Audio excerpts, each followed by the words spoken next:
नमः सिद्धेभ्यः। ॐ नमः सिद्धेभ्यः। ॐ नमः सिद्धेभ्यः। नमो अरिहन्ताणम् नमो सिद्धाणं नमो आयर्याणं नमो उवच्छायाणं नमो लोये सव्यसाम्।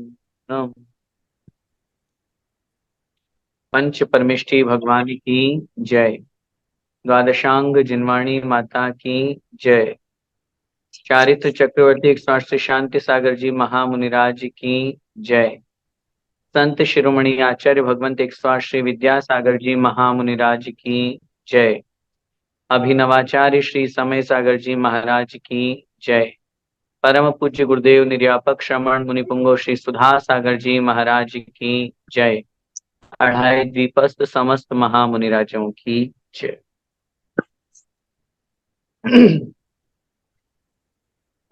श्रमण संस्कृति सिद्धांत प्रवेशिका भाग 2 का हम सभी स्वाध्याय कर रहे हैं और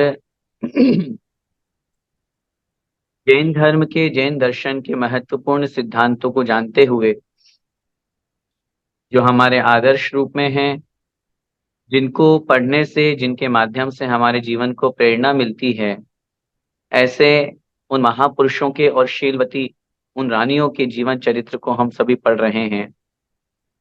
सम्यक दर्शन आत्मा के कल्याण करने का एक बहुत महत्वपूर्ण साधन है और उस सम्यक्त्व के साथ में जब आत्मा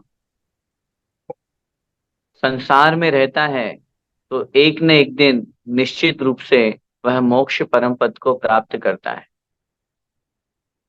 आत्म कल्याण के लिए सर्वप्रथम अगर कोई पहला कदम बताया गया है, पहला कदम अगर हमें बढ़ाना है तो उसका नाम है सम्यक दर्शन।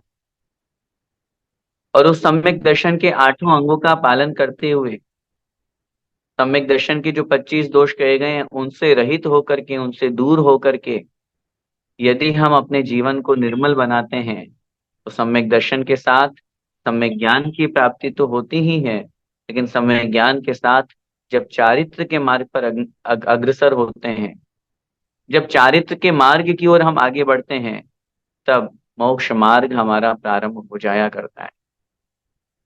आत्म कल्याण में सबसे महत्वपूर्ण निमित्त है मोक्ष मार्ग। आचार्य भगवान कुंद कुंद स्वामी महाराज ने स्पष्ट रूप से कथन किया, इस संसार के परिभ्रमण से यदि छूटना चाहते हैं तो हमें नग्नत्व दिगंबरत्व उस मोक्ष मार्ग को अपनाना पड़ेगा। उन्होंने स्पष्ट रूप से कथन कर दिया, णग्गो ही मोक्ष मग्गो शेषा उमग गया सौवे। नग्नता ही दिगंबरत्व ही मोक्ष मार्ग है, उसके अलावा जितने भी मार्ग हैं सब उन्मार्ग है, सब मिथ्या मार्ग है। अगर आत्म कल्याण जैसे मंजिल तक पहुंचने के लिए हमें मार्ग पर चलना पड़ता है, ऐसे ही आत्म कल्याण को प्राप्त करने के लिए हम सबको मोक्ष मार्ग रूपी रास्ते पर चलना पड़ता है। उस मोक्ष मार्ग रूपी मार्ग पर जब हम चलते हैं तो निश्चित रूप से एक न एक दिन हमें मंजिल की प्राप्ति हो। हमने सम्यक दर्शन को भी जाना, सम्यक ज्ञान के 8 अंगों को भी अपन ने पढ़ा और समझा, सम्यक चारित्र को भी समझा। अब आज की कक्षा में हम जो सम्यक ज्ञान है, ऐसा सम्यक ज्ञान जिसके 4 भेद आचार्यों ने अनुयोग रूप में किए हैं, उनको आज की कक्षा में समझेंगे। ये विषय इतना महत्वपूर्ण है कि जैसे हम कोई वस्तु का ज्ञान तो कर रहे हैं, लेकिन ज्ञान के साथ में अगर हमें ये पता नहीं है कि ये वस्तु क्या है तो वह ज्ञान हमारा अधूरा कहलाएगा। जैसे हम कोई वस्तु का उपयोग कर रहे हैं, किसी वस्तु को खा रहे हैं, अब इतना पता है हमको ये खाने की चीज है, हमें ये पता है कि ये वस्तु खाने की है, लेकिन ये नहीं पता क्या है। अगर हमसे कहा जाए, पूछा जाए ये वस्तु क्या है, खाने की तो है ये पता है हमको, लेकिन क्या है, कौन सी वस्तु है, क्या नाम है इस वस्तु का, इस पदार्थ का नाम क्या है, तो क्या खाने का आनंद आएगा? आप बोलोगे थोड़ा बहुत तो आनंद आएगा, क्योंकि वस्तु स्वादिष्ट है। लेकिन अगर हमें नाम पता होगा तो न केवल अभी खाने का आनंद आएगा, बल्कि भविष्य में भी किसी को भी कह करके बनवा सकते हैं, मंगवा सकते हैं, जहां से प्राप्त हुई वहां से उसे वापस ला सकते हैं। ठीक उसी प्रकार शास्त्रों को पढ़ने का आनंद तो आएगा, आगम को पढ़ने का, स्वाध्याय करने का आनंद तो आएगा, लेकिन यदि हमें ये नहीं पता कि ये शास्त्र कौन से अनुयोग का है, इस शास्त्र को कौन से अनुयोग की कोटि में लिया है, इस शास्त्र का नाम क्या है, इसमें क्या लक्षण घटित हो रहे हैं, तो फिर उस शास्त्र को पढ़ने का पूरा आनंद नहीं आ पाएगा। फिर हमें ये नहीं पता चल पाएगा कि हम उस शास्त्र को पढ़ रहे हैं तो वो कौन से अनुयोग का है, उसके रचयिता कौन है। फिर तो ऐसा भी हो जाएगा, फिर तो हम तो कोई से भी पुस्तक उठा के पढ़ने लगेंगे, फिर तो कोई सा भी शास्त्र उठा के पढ़ने लगेंगे। अब फिर उस पर डाउट होगा वो सच्चा है कि झूठा है।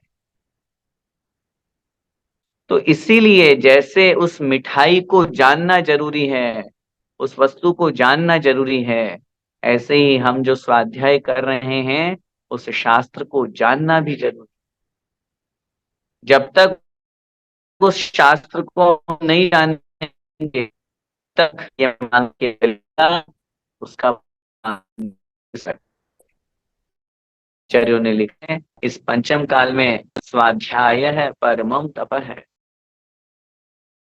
स्वाध्याय को परम तप बताया गया है, स्वाध्याय को उत्कृष्ट तप बताया है। इससे उत्कृष्ट तप और कोई नहीं है पूरी दुनिया में। वर्तमान में आप अगर अनशन करते हैं, उपवास करते हैं, उनोदर करते हैं, रसों का त्याग करते हैं, सब कर रहे हैं, लेकिन अगर स्वाध्याय नहीं है तो स्वाध्याय के बिना ये सब व्यर्थ है। उसका सबसे बड़ा कारण है, क्यों कहा गया है ऐसा, ऐसा इसलिए कहा गया है क्योंकि बिना स्वाध्याय के हम कर तो रहे हैं, लेकिन हमें ज्ञान ही नहीं है। हमें पता ही नहीं है कि हम क्या कर रहे हैं, हमें पता ही नहीं हम उपवास क्यों कर रहे हैं, हमें पता ही नहीं हम स्वाध्याय क्यों कर रहे हैं। इस दृष्टि को यहाँ पर रखने के लिए हमें इन चार अनुयोगों के बारे में जानना जरूरी है। चार अनुयोगों का जो क्रम बनाया गया है वो कैसा है, उनकी क्या विशेषता है, उनकी क्या डेफिनेशन है, आइए अपन समझते हैं। जैन दर्शन के शास्त्रों को विषय के आधार से चार भागों में विभक्त किया है, वह इस प्रकार है। पहला प्रथमानुयोग, दूसरा करणानुयोग, तीसरा चरणानुयोग, चौथा द्रव्यानुयोग। ये जानकारी भी हम आप लोगों के बीच में रख दें कि इन चार अनुयोग रूप में जो विभाजन हुआ है, ये विभाजन सर्वप्रथम आचार्य भगवान समंत भद्र स्वामी महाराज ने रत्न गरंडक शाहुकाचार्य में किया।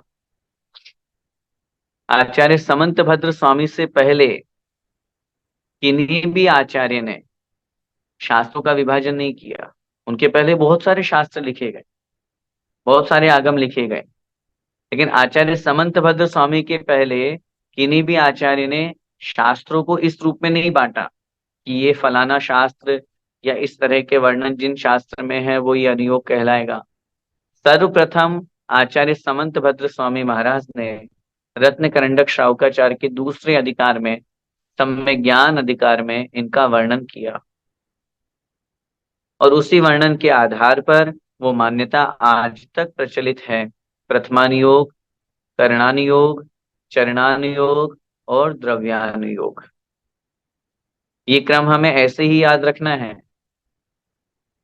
क्रम का भी बहुत बड़ा महत्व है। क्रम का इसलिए महत्व है क्योंकि किस क्रम से हमें स्वाध्याय करना चाहिए वो इस क्रम से पता चलता है। बहुत बार ऐसा होता है ना, हमें पता ही नहीं है। स्वाध्याय के लिए तो हमको कहा गया स्वाध्याय करो, कौन से ग्रंथ का करना। स्वाध्याय के लिए तो हमको कहा गया है कि स्वाध्याय करना है, बार बार कहते हैं, चाहे 5 मिनट करो चाहे 10 मिनट करो, लेकिन कौन से ग्रंथ का करना, तो वो जानना तो जरूरी है। उठाया हमने सीधा, समय सार पढ़ने लग गए, और अभी बाल बोध ही नहीं आता। अभी श्रावक की योग्य आचरण ही नहीं है, और हम आत्मा आत्मा की बात कर रहे हैं। सबसे पहले अगर हमें अपने स्वाध्याय में रुचि लानी है, स्वाध्याय का सही क्रम है प्रथमान योग से शुरू करें। प्रथमान योग की जो कथा कहानियां हैं, प्रथमान योग के जो किस्से हैं, प्रथमान योग के जो जीवन चरित्र का, महापुरुषों का, अभी अपन पढ़ेंगे डेफिनेशन में, वहां से यदि हम प्रारंभ करेंगे तो हम कहीं नहीं भटकेंगे। जीवन में आचरण, श्रावक की योग्य मूल गुणों का पालन, रात्रि भोजन का त्याग, पानी छान करके पीना, ये सब वस्तुएं अभी अपन पढ़ेंगे। चरणान योग के अंतर्गत ये आते हैं, करणान योग में क्या आते हैं। आइए सबसे पहले 4 अनुयोगों में पहले अनुयोग का नाम है प्रथमानुयोग। प्रथमानुयोग किसे कहते हैं, देखिए, जिन ग्रंथों में तीर्थंकर, चक्रवर्ती आदि महापुरुषों के चारित्र का वर्णन हो, वे कथा, चारित्र अथवा पुराण नाम से संबोधित किए जाने वाले ग्रंथ प्रथमानुयोग के अंतर्गत आते हैं। क्या मतलब हुआ, मतलब ये हुआ, ऐसे ग्रंथ जिनमें तीर्थंकरों का, चक्रवर्ती का, महापुरुषों का जीवन चरित्र का वर्णन हो, उनकी कथाएं, उनका गर्भ में आना कब हुआ, उनका जन्म कब हुआ, जीवन चरित्र के रूप में उन्होंने जो राज्य अवस्था में जो राजभोग किया वो कैसे किया, नीति न्याय का पालन कैसे किया, भगवान ऋषभ देव ने षट कर्म का उपदेश जो दिया वो कैसे दिया, इन सब का जो वर्णन है जिन ग्रंथों में आता है, वे ग्रंथ कहलाते हैं प्रथमानुयोग। उनको हम दो प्रकार से कथन रूप में या समझने की दृष्टि से, जिस किसी ग्रंथ पर चरित्र लिखा हुआ हो, जैसे श्रेणिक चरित्र, प्रद्युम्न चरित्र, तो ये चरित्र क्या है, बता रहा है कि इसमें राजा श्रेणिक का जीवन चरित्र वर्णित है, इस ग्रंथ में प्रद्युम्न का जीवन चरित्र वर्णित है। अथवा जिन ग्रंथों में नाम के बाद में पुराण शब्द लिखे हुए हों, जैसे पद्म पुराण, आदि पुराण, उत्तर पुराण, ये कहलाते पुराण। तो ये जो शब्द हैं, ये जिन ग्रंथों में पाए जाते हैं, समझना वो प्रथमानुयोग के ग्रंथ हैं। जैसे उदाहरण भी यहाँ दे रहे हैं, आदि पुराण, पद्म पुराण, श्रेणिक पुराण आदि। श्रेणिक चरित भी आता है, श्रेणिक पुराण भी है। समझना सिर्फ ये भाव अपन को है, सबसे पहले शब्द है प्रथमानुयोग। प्रथम अनुयोग, प्रथम माने पहला, अनुयोग, अनुयोग माने शास्त्र। स्वाध्याय के क्रम में आगे बढ़ने के लिए सबसे पहला जो अनुयोग है उसका नाम है प्रथमानुयोग। स्वाध्याय के क्रम में अगर हमें आगे बढ़ना है, सबसे पहले, अब मन में जो मैं अभी अब कह रहा था, राजा श्रेणिक का जीवन चरित्र पढ़ने से या प्रथमानुयोग के ग्रंथ पढ़ने से हमारा श्रद्धान और मजबूत होता है। श्रद्धान इस अपेक्षा से मजबूत होता है, हमें पता चलता है, देखो उसने, उस राजा ने, उस व्यक्ति ने ये पाप किया, और उसमें लिखा है उस पाप के फल से उसको वहां जन्म लेना पड़ा, उस पाप के फल से उसको राजा ने ये सजा दी। अगर उसने कोई पुण्य कार्य किया तो पुण्य के प्रभाव से उसको देखो ये संपदा प्राप्त हुई, पुण्य के प्रभाव से उसका समाज में, उसका देश में, उसका पूरे विश्व में यश फैल गया, उसका नाम फैल गया। उस पुण्य के प्रभाव से उसे तीर्थंकर प्रकृति का बंध हो गया। राजा जो शुद्ध केवली, केवली का पादमूल मिला और उन्हें तीर्थंकर प्रकृति का बंध हो गया। दान देना चाहिए, ये कर्तव्य हमें श्रावकाचार में सीखने को मिलेगा। लेकिन दान देने से क्या फल मिला, ये हमें प्रथमान योग के माध्यम से पढ़ने को मिलेगा। जो कुछ भी हमारा कर्तव्य है, हमें क्या करना चाहिए, क्या नहीं करना चाहिए, ये भले ही हमें चरणान योग के ग्रंथों से प्राप्त हो, लेकिन उसके रिजल्ट के रूप में, उसके फल के रूप में हमारे सामने जब आएगा, तो वह जो ग्रंथ कहलाएगा वह है प्रथमान योग। और इन ग्रंथों को पढ़ने से हमारे अंदर श्रद्धान मजबूत होता है। जैसे उदाहरण समझिए, हमने चतवार सूत्र पढ़ा, शुभ योग होने पर पुण्य का आश्रव होता है, अशुभ योग होने पर पाप का आश्रव होता है। अब ऐसी स्थिति में वह सामने वाला अगर अशुभ योग कर रहा है तो उसके पाप का आश्रव, और वो अपने को एग्जाम्पल दिखाई देगा, देखो उसने गलत काम किया, उसके पाप का आश्रव हुआ। ऐसे ही शुभ योग अगर हो रहा है, तो अब यहां तो तत्वार सूत्र में तो पढ़ रहे हैं अपन सिद्धांत, और इस सिद्धांत का एग्जाम्पल घटा रहे हैं अपन प्रथमान योग में, पुराणों में। इसलिए पुराणों को पढ़ने से हमारे अंदर दृढ़ता आती है, पुराणों को पढ़ने से हमारे अंदर मजबूती आती है, पुराणों को पढ़ने से हमारे अंदर निश्चित रूप से पाप और पुण्य के फल को जानने से पाप से बचने की भावना बनती है। व्यर्थ नहीं है पुराण। कुछ लोग कहते हैं क्या होता है प्रथमान युग के पढ़ने से, कथा कहानी से क्या होता है, कोई आत्मकल्याण नहीं होता। भैया मेरे, कथा कहानी के पढ़ने से उस व्यक्ति को ये तो पता चल जाता है कि देखो उसने पाप किया था और उस पाप के फल से उसे ऐसा फल भोगना पड़ा, तो अपने आप भयभीत होगा वो, अपने आप पाप से बचेगा वो, अपने आप पाप से दूर भागेगा। क्यों? अरे मैंने ग्रंथों में पढ़ा है, शास्त्रों में पढ़ा है, वर्तमान योग में पढ़ा है, मैंने उस पुराण में पढ़ा है, उसने ये पाप किया था, देखो कैसा फल भोगना पड़ा। जो ग्रंथ, जो शास्त्र, जो गुरुओं के प्रवचन हमें पाप से नहीं बचा पा रहे थे, वर्तमान योग के ग्रंथों को पढ़ने से वह इंसान पाप से बच गया। कितना बड़ा फायदा हुआ, कितना बड़ा फायदा हुआ। सती सीता की कहानी पढ़ रहा है अगर कोई, अब आप बोल रहे हो ना प्रथमान योग को पढ़ने से क्या होता है, प्रथमान योग को पढ़ने से क्या फल मिलता है। सती सीता की कहानी पढ़ रहा है, सीता के ऊपर कितने कष्ट आए, सीता के ऊपर कितने दुख आए, उसके बावजूद भी सीता ने उफ नहीं किया।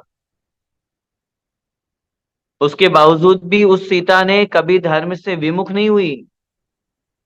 उसके बावजूद भी उस सीता के मन में ये भाव नहीं आया कि मैं धर्म से दूर भाग जाऊं, मैंने कुछ गलत काम नहीं किया तो भी लोक में मेरी निंदा हो रही है,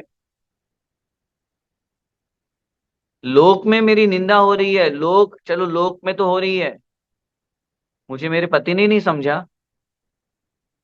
जिस पति के लिए, जिस पति के लिए मैंने शादी के तुरंत बाद में आई, और जब वनवास की आज्ञा दे दी गई, मुझे तो नहीं दी गई थी वनवास की आज्ञा, बोलो, वनवास का आदेश किसको था? रामचंद्र जी को। सीता को तो नहीं था ना, नहीं था।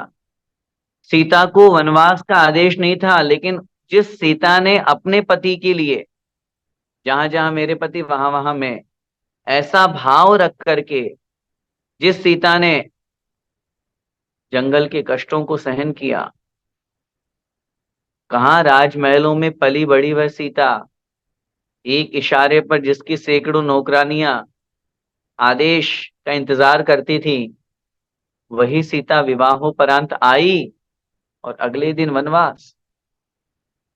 किसके पीछे वनवास, बोलिए? रामचंद्र जी के। उसके मन में ये भाव था कि जहां मेरे पति वहां मैं जाऊंगी। इतना कष्ट सहन किया अपने पति के लिए, अपने पति के साथ साथ कष्ट सहन किया, और वही सीता जब लंका से वापस लौटी तो रामचंद्र जी ने ठुकरा दिया। जब वो वापस लौटी तो रामचंद्र जी ने ठुकरा दिया। पूरी जनता उनको कह रही है क्या कर रहे हो राजन, एक धोबी के कहने पर आप अपनी सीता माते पर इस तरह का लांछन कैसे बर्दाश्त कर सकते हो? आप खुद विचार कीजिए, अगर आजकल की सीता होती तो। हैं? सोचो, कोई दूसरा व्यक्ति मुझे बदनाम कर रहा है, मेरा नाम खराब कर रहा है, मैं संतुष्ट हो लेंगे। लेकिन जब कोई अपना व्यक्ति जो अपने को नहीं समझ पा रहा है, अपन क्या कहेंगे? आप मुझे नहीं समझ रहे हो, मैंने तो आपके लिए न जाने क्या क्या किया है, उसके बावजूद भी आप मुझे नहीं समझ रहे हो। कुछ नहीं बोला सीता ने। कृतांत वक्र सेनापति जब सीता को छोड़ने गया जंगल में, जब छोड़ करके जा रहा था, उसने कहा, क्या हुआ सेनापति, आप मुझे यहाँ बीच जंगल में क्यों छोड़ के जा रहे हो? तो सेनापति ने कहा, माते क्षमा करना, मुझे राजा से यही आदेश प्राप्त हुआ है। बोले, राजा ने आदेश दिया? स्वामी श्री राम ने आदेश दिया कि मुझे बीच जंगल में छोड़ दो? मैं गर्भवती हूं। सेनापति का सिर शर्म से नीचे झुक गया, क्योंकि वो जानता था कि माता है, सीता है, सती है, उसने कोई अपराध नहीं किया। लेकिन राजा की आज्ञा है। उसने एक ही बात बोली, सेनापति कोई बात नहीं, मुझे राजाज्ञा स्वीकार है, लेकिन जाकर के मेरे स्वामी को एक संदेश मेरा कह देना कि जिस प्रकार दूसरों के कहने पर उन्होंने मुझे छोड़ दिया, किसी और के कहने पर धर्म को मत छोड़ देना।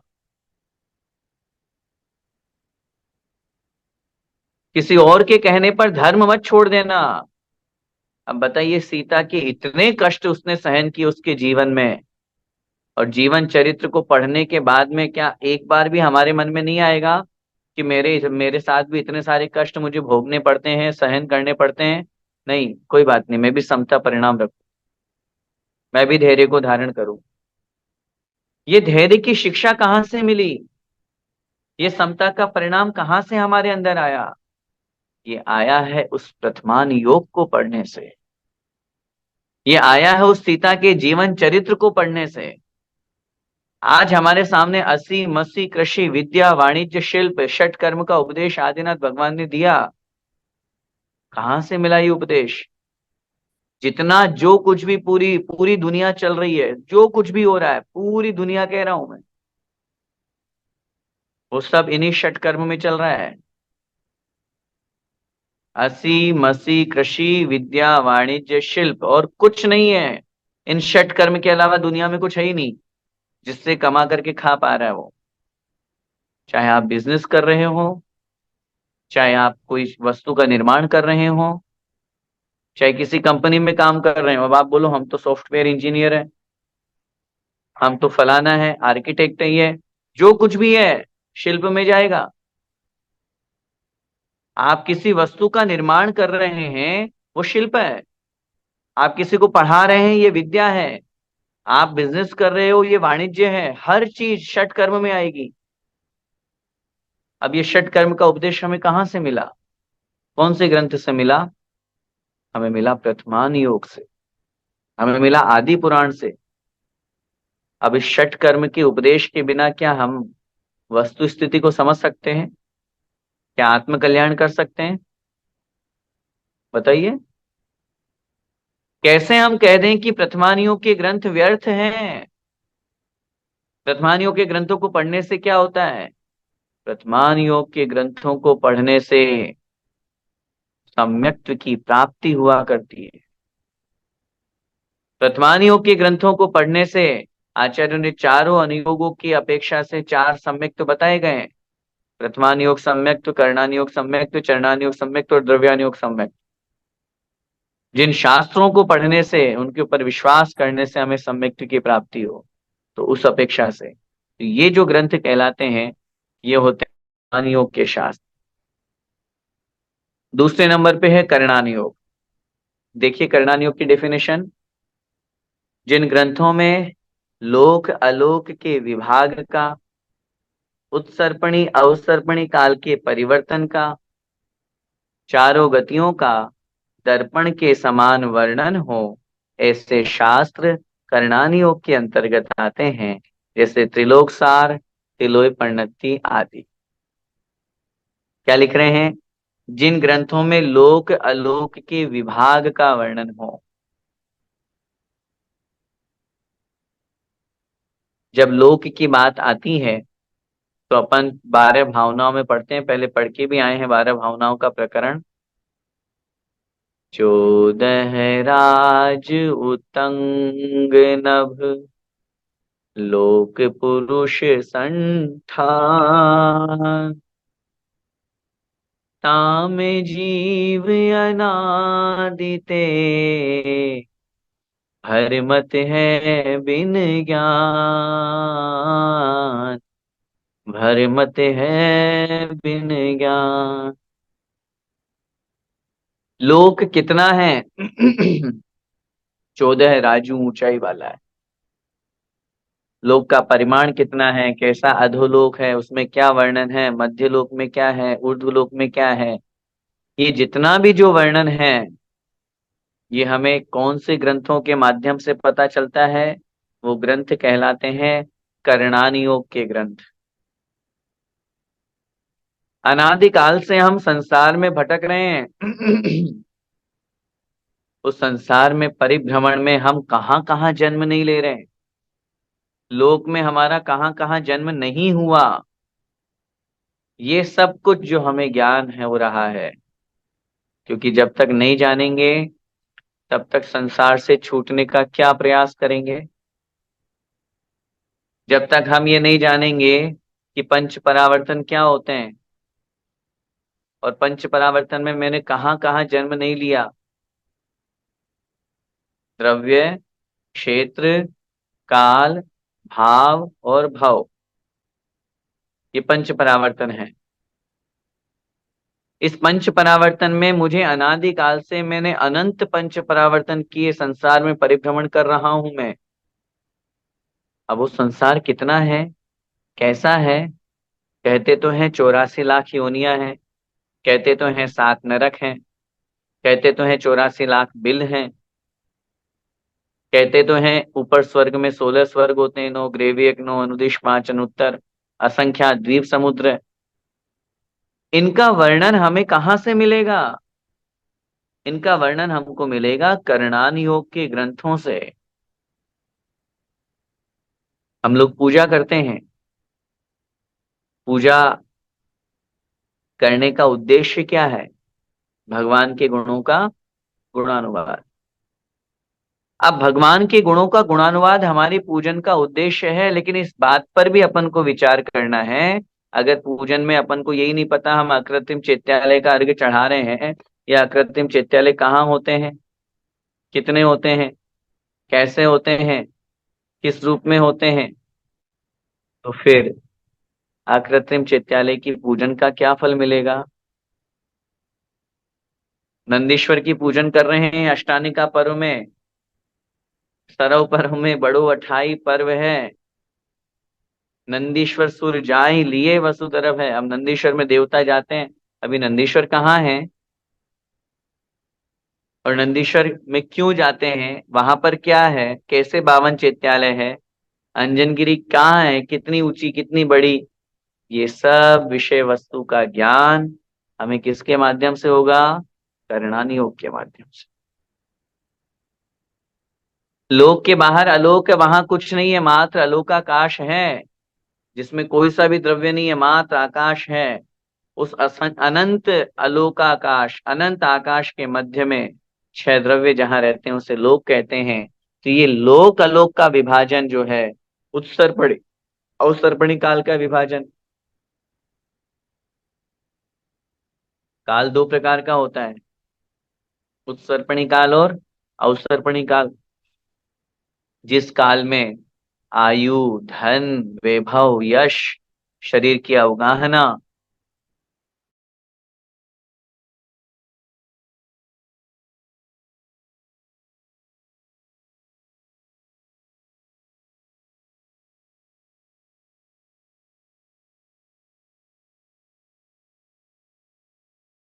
धन वैभव यश शरीर की अवगाहना बढ़ती जाती है, ऊपर ऊपर उत्तर उत्तर बढ़ती जाती है। उसका नाम है उत्सर्पणिकार। दोनों के छह छह भेद बताए आचार्यों ने। अवसर्पणिकार में सुखमा सुखमा, सुखमा सुखमा दुखमा, दुखमा सुखमा, दुखमा और दुखमा दुखमा। उल्टा कर दीजिए, उत्सर्पणी में पहला काल दुखमा दुखमा, फिर दुखमा, दुखमा सुखमा, सुखमा दुखमा, सुखमा और सुखमा सुखमा।